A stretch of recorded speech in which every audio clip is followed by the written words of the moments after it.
tidak mungkin Allah itu dilihat di dunia ini. Dan itu pendapat semua ahlu sunnah wal jamaah. Ya. Wal ijma' alaihi, dan ijma' semua para ulama seperti itu.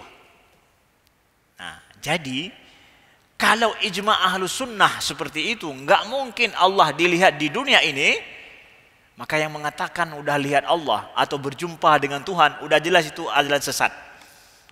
Keluar di luar daripada ijma' para ulama-ulama. Nggak mungkin itu. Tapi itu mungkin di nantinya, dan itu terjadi, bukan cuma mungkin terjadi di akhirat nanti di dalam surga, dan itu sesuai dengan nas Al-Quran.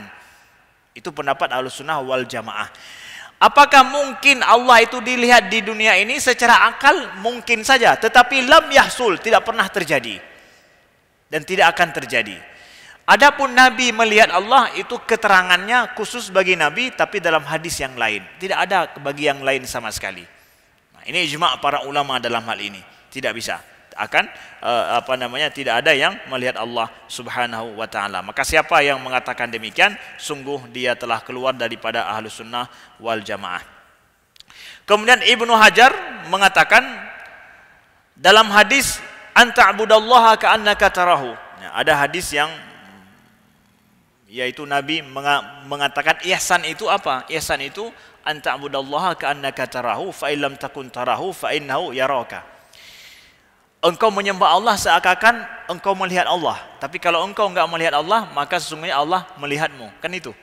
Nah, apakah hadis ini Nabi mengatakan bahwa kita bisa lihat Allah dengan beribadah? Ini dijadikan oleh sebahagian orang sufi mengatakan bahwa ibadahnya sudah sampai bisa lihat Allah.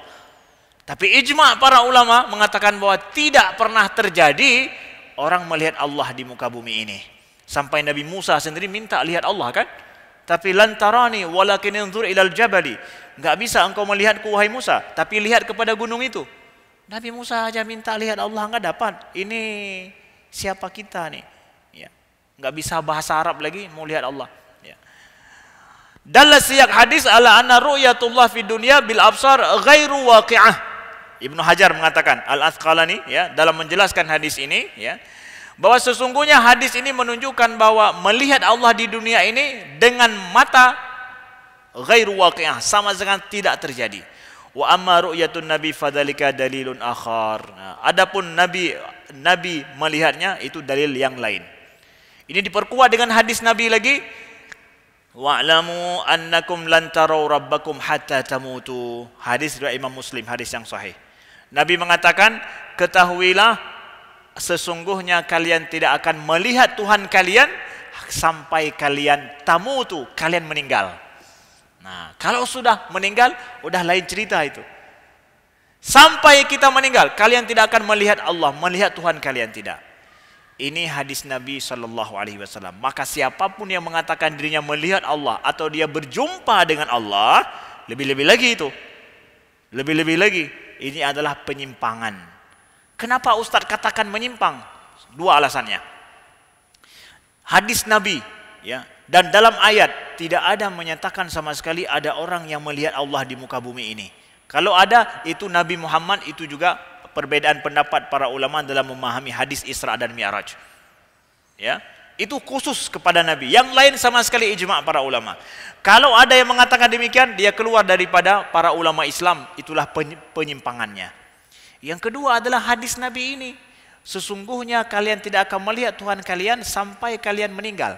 Berarti selama masih hidup kita nggak akan melihat Allah, nggak berjumpa dengan Allah, nggak bisa katakan berjumpa dengan Allah.